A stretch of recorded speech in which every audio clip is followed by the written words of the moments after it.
right, we're live. Okay, people, thank you again. Thank you, all of you, for taking time away from your family to jump on this stream. It's a new format that I'm trying out. It's basically the name of as the name of the thumbnail says. It's a simple talk show. We have a few talking points, but before we get into all that stuff, I'm joined this evening by the infamous Jake Clegg, the infamous the very famous Mr. Mr. Keith, and he's not on camera right now, but this is very special because he's been meaning to come on for quite some time. Our good friend John, how are you guys doing today? Good. All good. All Very right, good. lovely. Very, very good. Can't think Now what I we're know going to I, talk about. uh, bro, we have quite. I have five topics here. One of them is an open floor, but the other four, I know out of the other four, they're gonna have the particular topic may take up most of our time today. Um, What could you be but on I about, I know wonder? Oh, okay. that might be right.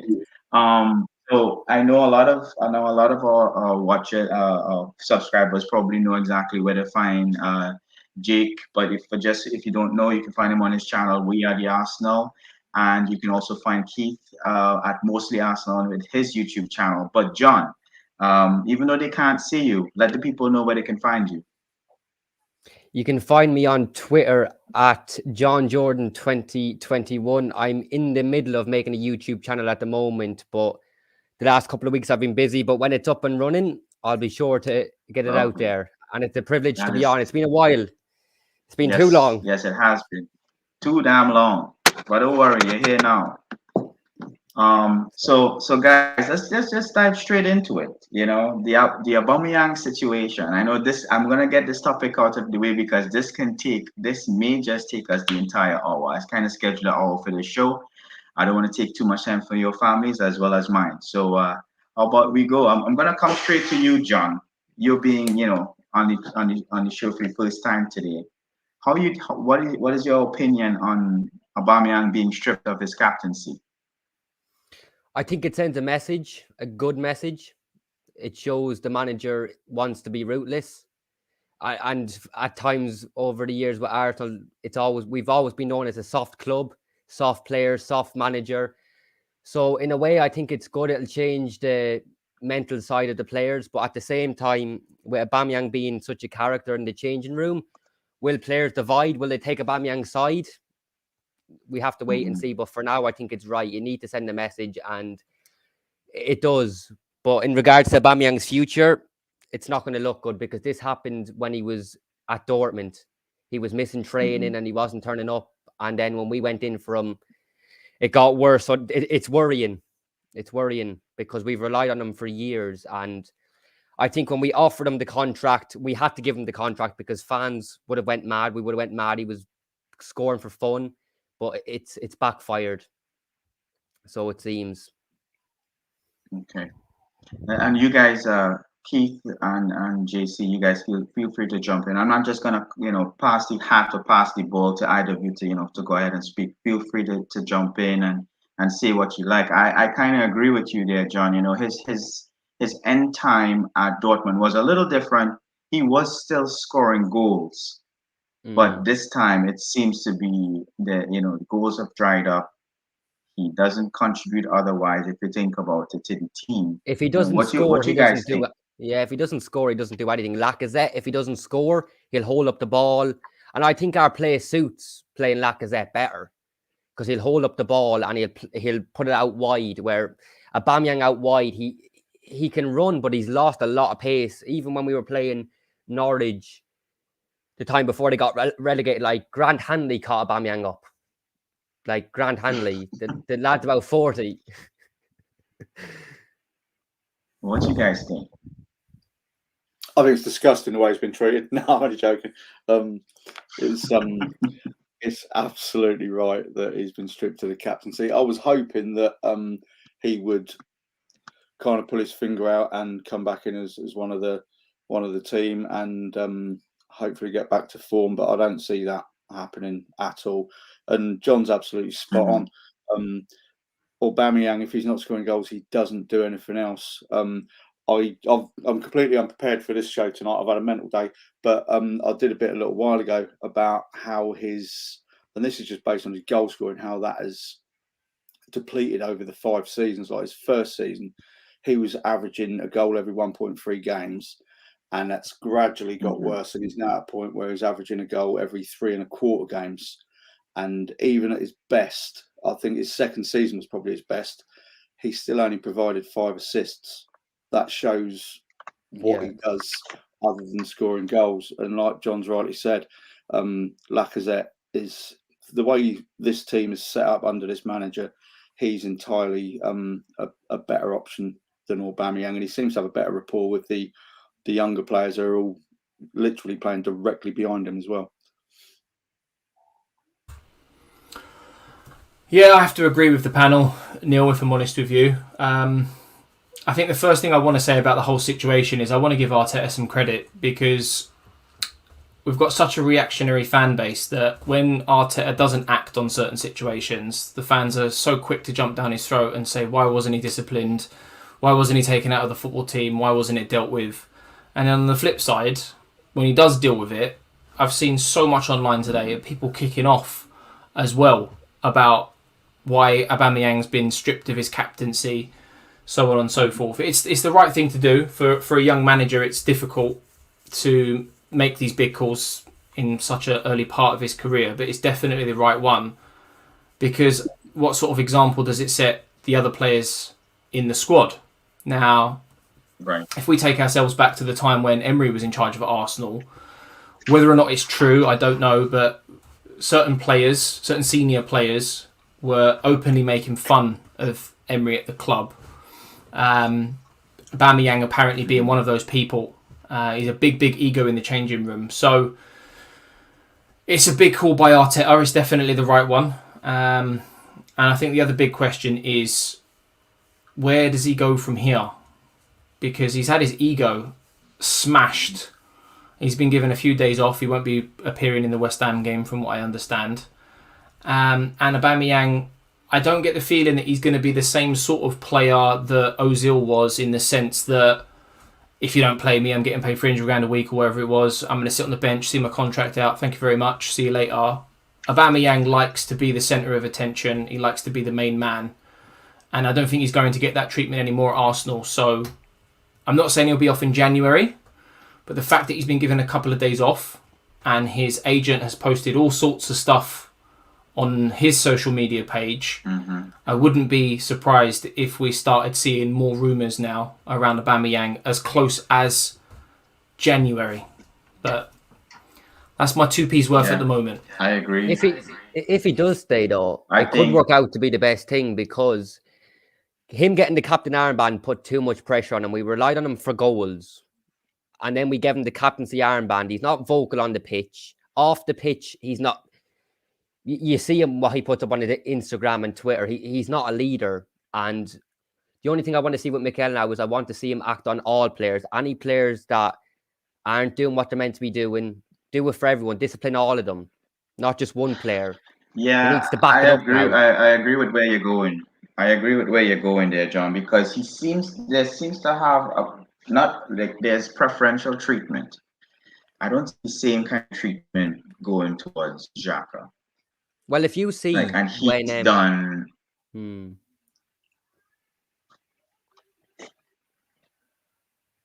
When Xhaka got sent off against Burnley for grabbing, I think it was Westwood by the throat, he got sent off. Now, before that, Pepe got sent off against Leeds, and Mikel came out and called Pepe out on it. When Xhaka got sent off against Burnley, he gave him a hug and sent him down the touchline. There's a difference. Whether you like Pepe or don't like Pepe, you have to be fair. Yeah, it does need to be continuity. I think one of the big things for me, firstly, with the captaincy issue, obviously, because I know Arteta wasn't by any stretch of the imagination a legendary player for us. He's worn the armband, and I think he conducted himself all right as a captain.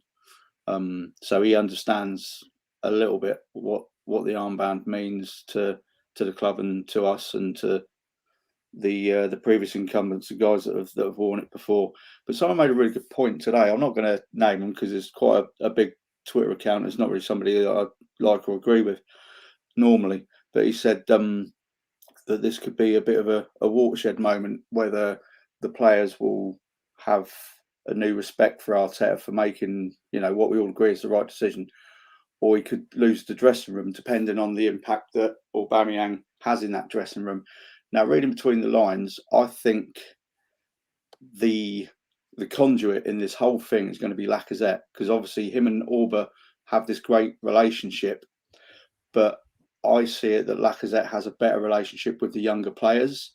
You never see the waving of the arms like we've seen from Aubameyang if one of them misplaces a pass and he brings them into the game. Like John's correctly said, Lacazette is a much better player for this system and bringing the younger players in. So I think he has a very large role to play here.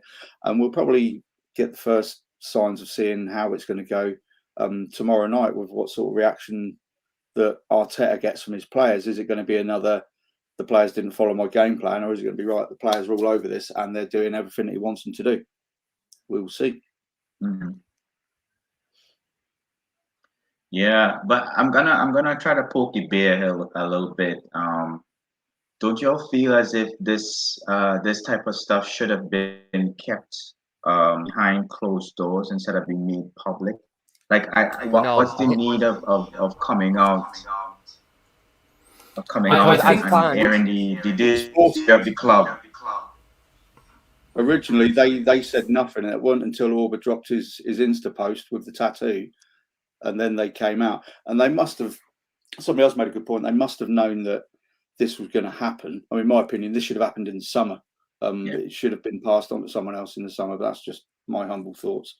But it strikes me that it was after he dropped his Insta post with the tattoo that they then came out and said, and they must have known that they were going to take the captaincy from him. So they probably needed that little bit of space to say, right, this is what's happened.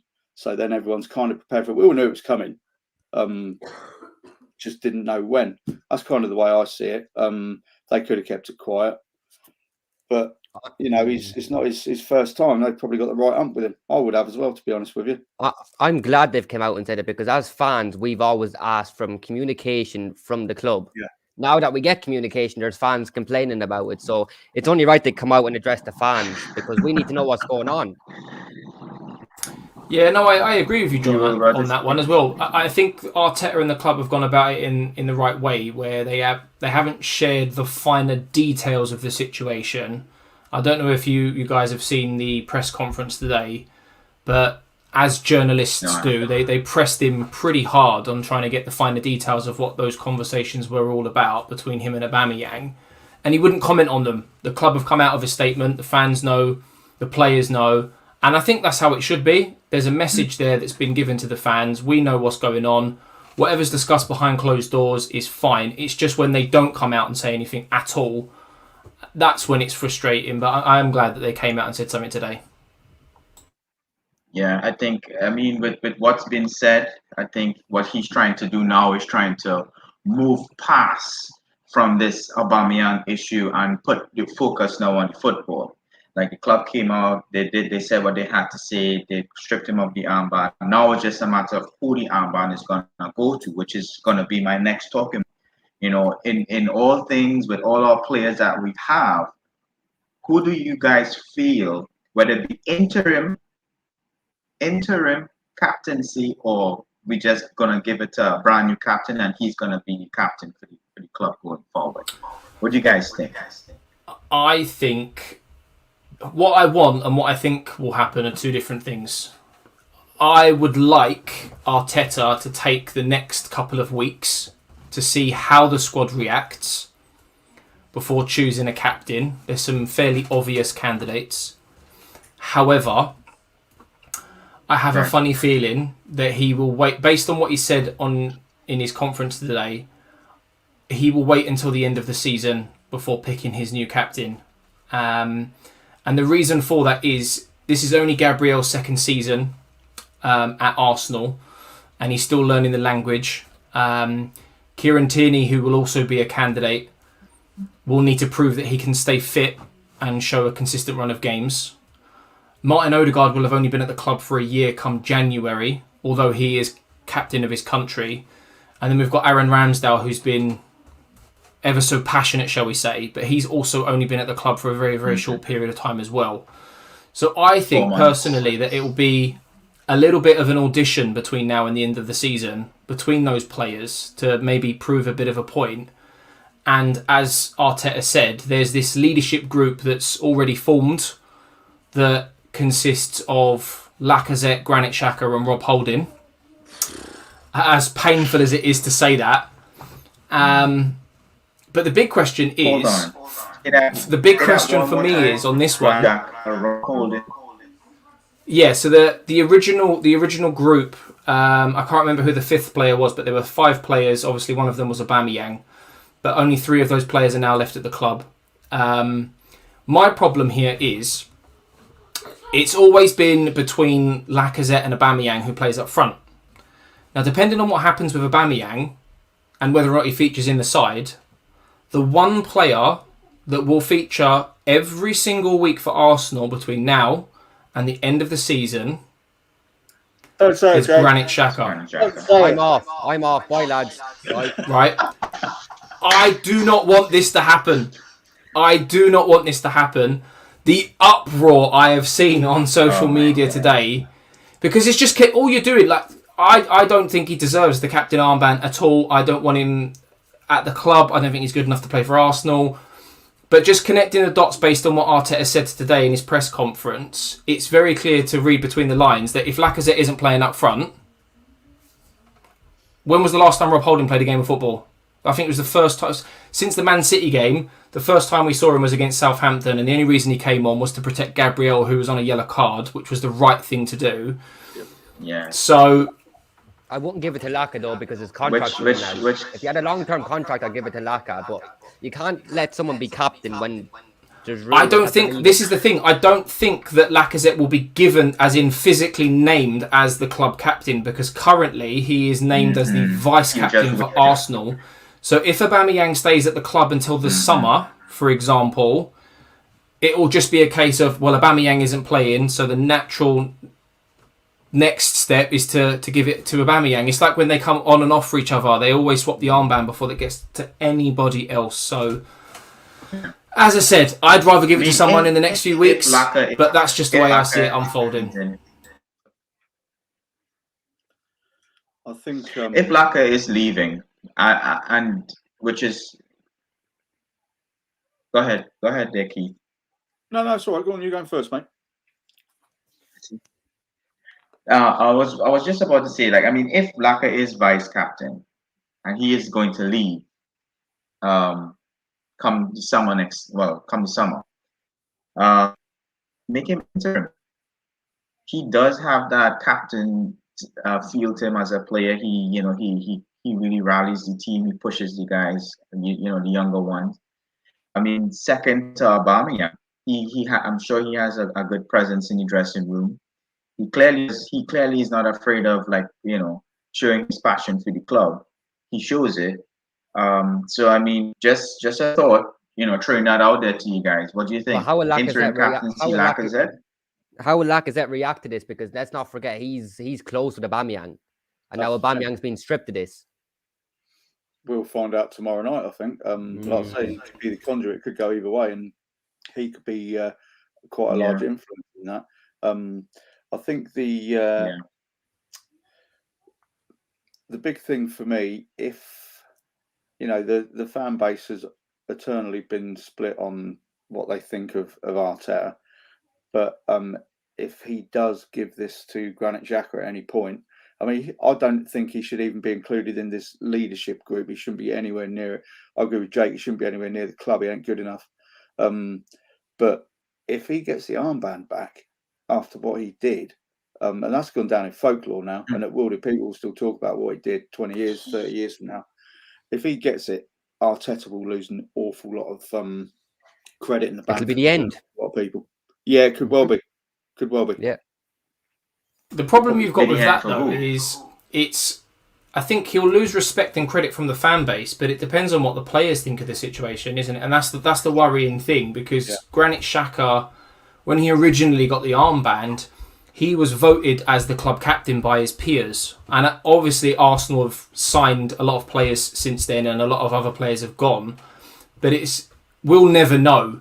But it'd be very interesting to know what the newer players think of Granit Xhaka and the type of respect they have for him as one of these leaders in that group. But Arteta's got a decision to make. He's either got to scrap that leadership group altogether over the next couple of weeks, or he's got to run with it until the end of the season. I don't think he will officially name anyone the captain in terms of Lacazette or Xhaka.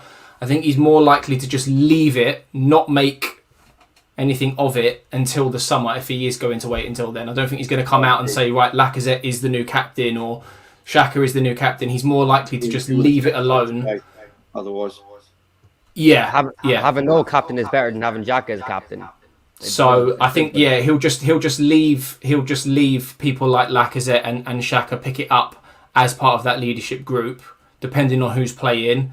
And then David Luiz was one of the other ones, wasn't he? That was it. Yeah, David Luiz was one of the other ones. Yeah. So if I had it my way, I'm sure everyone's got their own opinion. If you'd have asked me last season, I would have said Kieran Tierney, but he hasn't shown consistency with his injury record, unfortunately. But he has pedigree. He's a born winner. He's got trophies in his trophy cabinet.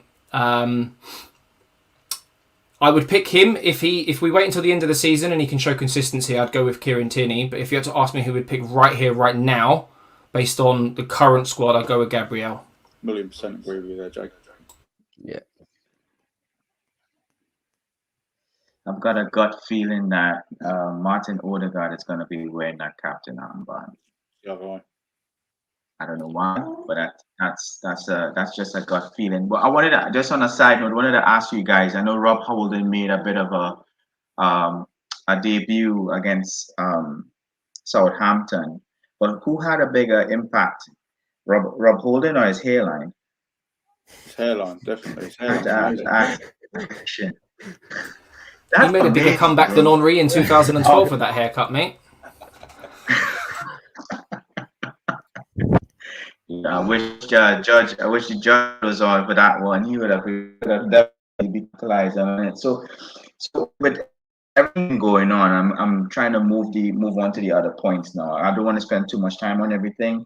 Do you feel Arteta is handling, with the Aubameyang situation? Now he has a captaincy situation, and then I would say a bit of an inconsistency in the style of play. All these put together. What is he handling this situation at best? Go on, John. It's what's going on it isn't ideal what's going on at the minute, because our form on the pitch is inconsistent. Our performances are inconsistent. Now he has the captaincy problem, and we've a big game against West Ham. There can't be any. I don't want to hear anything tomorrow if we lose about captaincy. The club announced it. They could have picked when they wanted to announce it. Tomorrow's a must win. It's a must win for me. I want nothing less than top four. I don't know where standards. If he doesn't get top four for me, he's gone. He's gone. It's as simple as that. But with Aubameyang being put to, I would say, put to the fire now, or put to the sword. With us willing to lose our talisman, our club, isn't that the board showing a lot of faith in Arteta? Meaning, he's here to stay. Well, they have to show faith in him because they're willing to lose. They have to show faith in him because they've hyped him up so much. The board don't want this to fall at all because they've told us it's a process, and then they got the youth in, which I think the only reason they bought youth in, I could be completely wrong, it's an opinion, but I think they only brought youth in to, again, more excuses. This is going to take a couple of years. This is going to take this long for the players to peak. But we don't know what players are going to reach the top and what players won't. It's not guaranteed that Saka will reach the top at the same time as Smith Rowe, at the same time as Odegaard. So I think the board will always protect the manager. They wanted him before Emery. He was interviewed. They've always wanted him. I What do you guys think think? it's interesting that you used the word talisman there, Neil. I think Aubameyang was the talisman. I don't think it has been for quite a while. I think that particular torch was passed to guys like Saka, ESR, Ramsdale now as well. You know, you look at social media, everyone's in love with Aaron Ramsdale. You look at his knee slide the other day. It's like he is every bit as much a talisman as Auburn. His powers were waning, you know, at least 18 months ago. As far as Arteta's future goes, I don't expect to see him going anywhere anytime soon because, as John's just said, you know, they wanted him before Emery. I understood that he didn't get the job due to lack of experience and they went with Emery instead, but then obviously they went back in for him. He was obviously the cheapest option when he was given the job. I'm virtually certain that's why he got the job when you look at other people that were in the frame. Excuse me. I don't really know what his playing style is at the moment. If it's to be like goal one against Southampton where you're beating the press like that, that's amazing. But you can't do that against everyone. You can't do that against the Liverpools of the world because they'll destroy you like they did against us last time. You can't do that with Jack in your team. He'll fall over the ball. No, you can't. You don't move quick enough. But he's going nowhere. They've just invested 150 million in his scheme as well. I'm not quite as expectant as John. I'd said at the start of the season I will accept top six as an improvement as long as the nature of our performances improves as well and you can still read real progress. I haven't seen the progress I've seen so far has been sporadic, and like I said, he's going nowhere regardless of what happens in the next couple of weeks. He'll be there for the January window, and I would like to see what he's capable of if we get a proper, top draw striker in, because you could go long ball against teams like Liverpool. You can change it up how you play, but we couldn't have done that against them last time we played them because who's going to hold the ball up front? Who's going to win the ball against VVD in the air? No one. We need somebody who brings that to the table. Once we get somebody like that in, then I would like to see if there are improvements. If there aren't, then, you know, I'm still out. I want him to stay because I don't see any point to keep changing your managers. No, I agree. I agree on that point. Me, I think. Yeah, it's not sustainable, like constantly changing. I like for Chelsea, I wonder, like after Tuchel. No, but if you look at the most successful clubs over the last 15 years, it's Chelsea. They've changed. I don't know how many managers they've had. You look at Real Madrid, you look at Bayern Munich.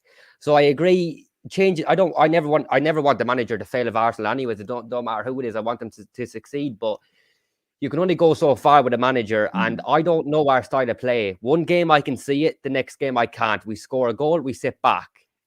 Then there's a reaction. So I want to see that this season. If I don't see it this season, then I'll form a proper, valid opinion on him. I think Arteta has maybe one more season to give himself an opportunity to do something at the club. But after that, not this season, but maybe just one more after that. And after that, like, you can't invest that amount of money in players and get nothing out of it. Like, well, the point I put across, any business model the problem that you've got is what we want as fans and what the owners expect and are happy with are two completely different things altogether. And that is why I fully expect Arteta to still be in charge next season unless Arsenal crash and burn drastically at some point over the next 6 months. And the reason I say this is because whilst us fans, me being one of them, want to get back into the top four, Champions League, challenging for titles, realistically, having finished 8th 2 seasons in a row and spent money on youth, players that aren't going to come in and have an instant impact, for me, if Arteta gets top 6 this season, the ownership will be happy because it will be classed as progress, and that will be another pillar for Arsenal to build on to attract different players, with these new players having had a season under their belts. If if Arsenal had gone out and spent £150 million on 2 players who were in their primes, who were coming in to make an instant impact for Arsenal to challenge top 4, then maybe, just maybe, Arteta might be a little bit more under the cosh than he is. But Arteta and Edu have been given money for a long-term project, so the owners aren't expecting Arsenal to challenge for titles in the next year or so, and that's why I think the owners will be happy with top 6 this season, regardless of whether or not we finish with a trophy. That could be the FA Cup, that could be the Carabao Cup. It would be nice, obviously, to have a trophy to go along with the season. But when you look at the players that we've invested in, it's not the type of project where we're going to get back into the Champions League immediately. Because at the start of the season, everybody thought that the top 4 was going to consist of Man City, Liverpool, Chelsea and Man United. Man United haven't kicked on with their investments, to everyone's surprise. And now everyone's talking about an opportunity for a 4th place, which at the moment is being contested potentially between Arsenal, Man United, Spurs and West Ham. And that's not even taking into consideration the teams that are contesting for top 6. So we have to align our expectations in a realistic manner. We all got drawn into the hype of potentially getting into the top 4 after we went on a 10-game unbeaten run, and Man United were playing awful football under Ollie. But as I said, unless Arsenal start playing, and I mean like we're talking horrific football, there's an investment Arsenal have made that will be useless, because if we bring in an experienced manager now, all that experienced manager is going to do is want to spend money to paper over the cracks and to challenge for the top 4, which means all of the players that have just been invested in will not get a look in, and the owners are going to just have to spend more and more and more money. The reason why Chelsea and Man City do it is because they've got unlimited funds where they can sack as many managers as they want, £15 million here for this court case for sacking a manager, and then throw £200 million on a transfer window. Arsenal are simply not going to do it. They haven't done it. When was the last time Arsenal done anything like that? If we finish outside top 10, is that sackable? To be honest with you, I think if we finish outside the top 6 without a trophy, then questions will be asked. If we finish 10th, then 100%, he will get sacked. But with the squad that we've got and the fact that we're not playing in Europe, we've also got to remember that if we beat West Ham tomorrow night, we go above them in the Premier League and we're straight back into contention for a Champions League spot.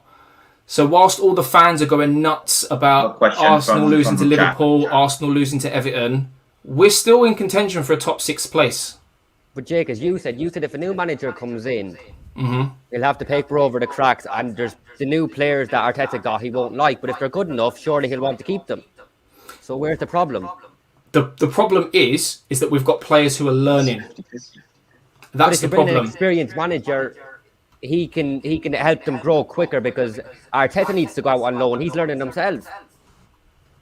Yeah, no, I get that. I get that. He's learning on the job. I completely agree with you. I really, really do. But it's the strategy that the board have come up with is a clear one, in my opinion. Otherwise, they would have gone for years. They would have gone for a Conte straight away. They would have gone for Conte when they had the opportunity. Conte won't take crap from them. Sorry? They want the puppet. They won't take Conte because he won't take crap from them. That's exactly it. A top manager will come in and they'll want complete control of the club. They'll want money. They'll want everything. The owners are not going to give someone that because they're not interested. No, they're not interested. I'm thinking back to when even Allegri was an option. He came in with a 500-page document on what he needed to do the club in order for this club to move forward and be successful, and the club just wasn't having it. But a very important question here from the judge. Most important question: what do we think of Tottenham? I'll get banned if I say it. Right. I'll show you a picture, but your channel will get suspended. That's probably true. All right, so let's just move along a little bit. If Aubameyang, if this happens come January, that Aubameyang leaves the club, because there's some pretty decent links to him moving to Barcelona in January. Who would you guys like to see come in and really like press on in Keith, that you can answer position? this on my behalf as well. Me and Keith are on the same page on this one. I want Calvert-Lewin. Okay. Absolute no-brainer. He's got the lot. He's got everything that we need. If you're going to play with with two strikers, but even just as one striker, what I was saying earlier about if you need to go long ball and you need to change how you're playing, i.e. not trying to beat the press against somebody like Liverpool, you need somebody who can challenge somebody like Virgil van Dijk, who can hold the ball up, who's quick, skillful to score goals. I don't see that there's any better fit in world football than him, other than maybe Odegaard's mate from the national team, but we know that never happened. PCL, I think, for all of us. Sorry to speak for you. Crazier things have happened. So you're saying Calvert-Lewin? Yeah. I'm 100% in agreement with Keith. Don't get me wrong, there are some other strikers out there that were being linked with, like Vlahojevic, Isaac, for example, all similar molds, big, strong, quick strikers. But one of the reasons I like Calvert-Lewin so much is because, and I know it wasn't the profile of every player that we signed in the summer, Tomiyasu being the perfect example of this, but Dominic Calvert-Lewin has Premier League experience, so he won't need time to... I'd like to think that he wouldn't need as much time to adapt. But as Keith said, he's got literally everything. He's got pace, he's got power, he's got the strength to hold up the ball and wrestle off other centre-backs. He would gobble up those Kieran Tierney crosses all day long. Like, oh my God. He's unbelievably in the air as well. Like, honestly, it's... And when we were playing against... Oh, who was it now that we were playing against? A couple of games ago where we were just sitting in deep and it was just long ball, long ball, long ball, long ball, long ball. If you had someone like Calvert-Lewin there, he would win headers, knock-ons for players like Smith Rowe, Martinelli, Saka. At the moment, we're not getting that from Aubameyang or Lacazette because they're not that type of player. He's kind of a full package in a sense. He's also like a really good target man. He does hold up the ball. He's really good in the 18, and he's pretty on outside the 18 as well. But what is it? Is it that he's injured now? That's why he can't get a look in at Everton? Yeah, he's out at the moment. I don't know what it is, but he's been out for a couple of months now. But I mean, he's that good in the air. I've seen him jump over a defender. I can't remember who it was. It might have been in one of the England games. He literally jumped over the defender, and his legs like he leapfrogged him. And it's just like he's too bad anyway. Wow. But to have that sort of leap, like JC said, getting on the end of Kieran Tierney's crosses or even Tommy's crosses as well, it would give us an absolutely massive extra dimension, I think. And let's not forget, last season we were putting in loads of crosses. Mikel was coming out after games we were losing in December saying all the crosses we were putting in. Aubameyang doesn't win headers. I don't know how many headers he wins a game, but he doesn't win any. Calvert-Lewin, he'll let a centre-back know he's there and he's in a fight. Aubameyang's soft, he gets pushed off the ball. Lacazette, he's a bit more physical, but Calvert-Lewin will spin off defenders. He'll win headers, he'll hold the ball up, he'll get in a fight with a centre-back, might get him sent off. He's the full package and he's Premier League proven, and that's what we need now. I think he'd hit the ground running. Okay. And so he's come into I his think prime. That's the general consensus. We're going for Kyle. Yeah, get him in now. We're going for Kyle. So okay. So let's say he comes in. That's all well and good. Let's see what happens in January. So tomorrow we play a very, very informed West Ham team. What do you guys think? Antonio. What's lineup? What's your goal? What's your full-time expectation? It's going to be a tough game. Keith first. Oh yeah. Go to Keith first. We'll go around. Right. My heart always tell me we're going to win, and I'm always optimistic before a game, and I can tell within 5 minutes what sort of game it's going to be because you can tell by how quick boys moving the ball around and how they're looking. Now, my heart is telling me it's going to be 3-2 to us, but my head is saying the way West Ham have been playing just lately, and you look at the players that they've got, I have a feeling it might be a draw. Everything is going to depend on our two central defensive midfielders. they are going to be so important in this game. So do you know what? 3-2 to us. 3-2 to us. Yeah. 3-2 to us. And what's your lineup? What's your lineup? I think it will be exactly the same as it was on Saturday. Don't change the winning team. Yeah, and everyone knows what I think of Granit Xhaka, but the only change I would potentially make would be him for Sambi. That's the only change I would make, to be honest. ESR is still not fit by all accounts. And to be honest, the way Odegaard played and the way Martinelli's been playing, ESR is going to have to play his way back in again. That's the way it goes. Should be 2 players for every position. And that, if you're out, someone will step in and take your place. And it's down to you to take chances when they come. So, I'll just change Xhaka. That'd be it. The only good thing I'll say about tomorrow is West Ham have a lot of centre-backs out. I don't know who's fit, but they lost another centre-back there the other week. So Kurt Zuma and Ogbonna are both out injured. Yeah. There'll be goals in it. I do think there'll be goals in it. The problem for me is the midfield. They've Declan Rice and Souček. And Souček is good for getting into he'll run into the box and Declan Rice will sit back. But I think Declan Rice could run the whole midfield tomorrow. He's smashing stats all over the place in the middle of the park for the Premier League. He's got streets ahead of everyone. That's why, I wouldn't play Xhaka anyways. I'd rather play one of the kids, but tomorrow it has to be... I don't know about Partey because he isn't playing well. I'd personally go with Sambi and maybe Elneny. I know it's not going to be popular, but he does... What? He does his job. He does nothing. He doesn't try anything that he can't do. Like Xhaka will try to do things that he can't do and he get caught on the ball.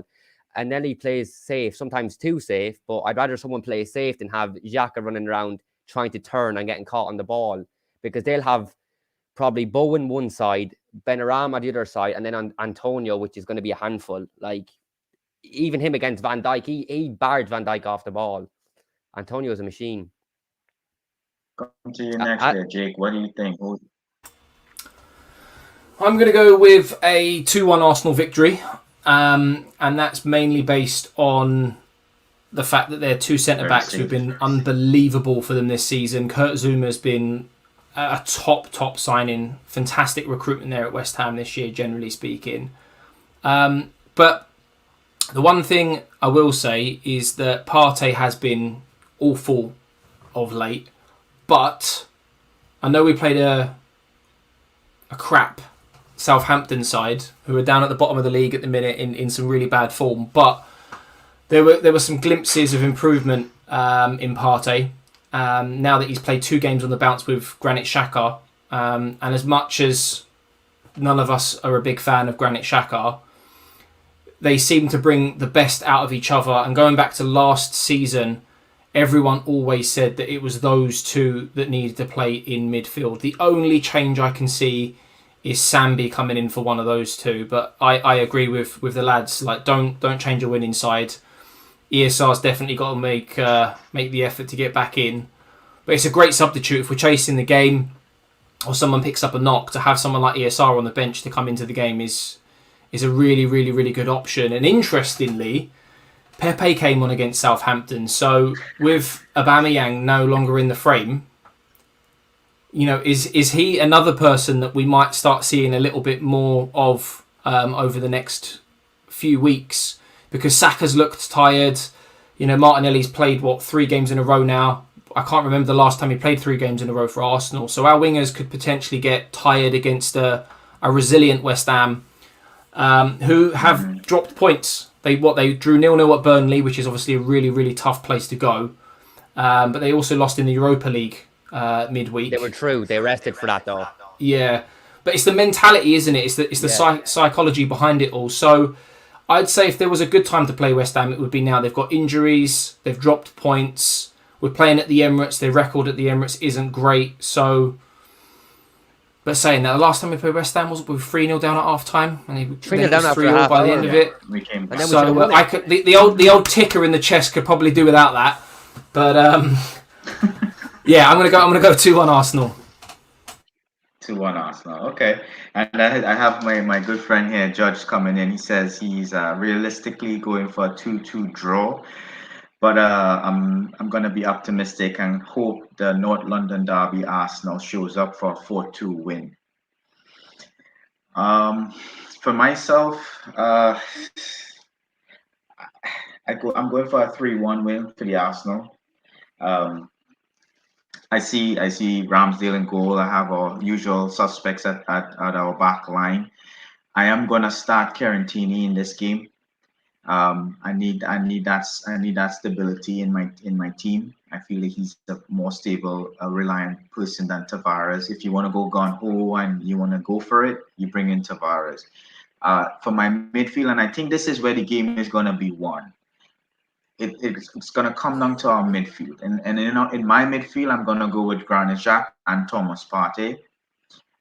In front of them, I'll go with Odegaard. And on my left, I'll go with Pepe. On my right, I'll go with Martinelli. And up top, I'll go with Lacazette. I think Saka has had quite a long time of football from national team to Premier League football. Like he's constantly going, and I think he needs to give those legs a break because he's probably due for injury. So to keep, and it'll be good options to have to come off on the bench. So I'm going to start with Pepe and Carantini. Those would be my only two changes, and I'm going for a 3-1 win for the Arsenal. I think he's saving Pepe for Leeds, isn't he? He wants to see his old mate Alioski again. Great shout. Yeah, man. So I think we kind of covered most of our main topic, but I wanted to just give a little time to open the floor up, and if you guys had anything you can get off your chest, regarding anything that's going on with the club, anything regarding a specific player, now is your time. Xhaka out. John, what's that? Xhaka out. I don't want to see him in the team again, but if he plays, I'll back him. I'll back any player. Any player that puts on the shirt, I'll back them. But the problem with Xhaka is he has 10 good games. Well, that's a lie. He has 5 good games, and then the fan base hype him up. And then again, it's a silly mistake. And that's what he does to himself. But I'd love to see Pepe back in. Mm-hmm. He's imposing. I'd like to see Pepe given a chance. Like, he cost 72 million. Whether you want to sell him in the summer or not, give him a run of games. At the end of last season, he was given a run of games, and he finished, I think, our top goal scorer behind Aubameyang, I think, in all competitions or something. So it wasn't great. Like, the season was done by the time he started hitting form. But I think Saka needs the rest now. As you said, he's played a lot of football, and he's still on. We forget he's still only a kid. I'm surprised he weren't rested against Southampton, to be honest. I honestly thought, especially after the kicking that he got against Everton. And, we've said it before, the kid hadn't had a break since before the Euros and the end of last season. But, he still keeps going. I've got a feeling I'd like to see Pepe up front. I just want to see what he can do up there. I don't like him on the right. He's far too easy to read. He's frustrating out wide. Yeah. He's good on the left, and his delivery's all right. But he played up front for Lille for a while as well. I think that's where we got him. Yeah. And he has the pace. I just think we should at least look at him up top, because 72 million. Number 10, I'd like to see him either. Yeah. We're going to get not even going to get half of that back for him the way things are at the moment. So maybe against Leeds last 20 minutes, if we're doing all right, have a look at him, because he's quick. There's no denying he's quick, and he can finish. But he can. And as Mikel said last season, he wanted consistency from him. But what frustrated me was he was asking Pepe for consistency. But there was a stat last season where when Pepe played 3 games in a row, it was the first time he played back-to-back games under Mikel, which was worrying. As frustrating as he is, you have to give a player, if he's 72 million, let him play his way out of the team, not into the team. Give him 5 to 6 games and say, you have these games, show me what you can do, or you're out.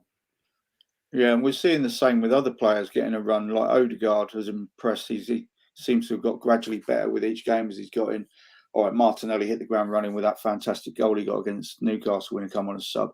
But as I was saying before, he's looking a much more accomplished footballer now, and he's had a bit of a run in the team. And you get rid of your ring rust, and you get more relaxed, and things they just kick in more naturally when you've had a bit more of a run in the side. So there might be something to be said for that. But I suppose ultimately we don't know what goes on at the club, do we? You know, we're not there training with them every day. It could be that Pepe's a really shit trainer and Exactly. Xhaka's a brilliant one. You know, just don't The best know. players over the years, though, Mhm. are the ones that don't train well. But I suppose we're in a different time now. It's all about how you train. But again, we don't know what's going on. Personally, I think Pepe's time's done at Arsenal.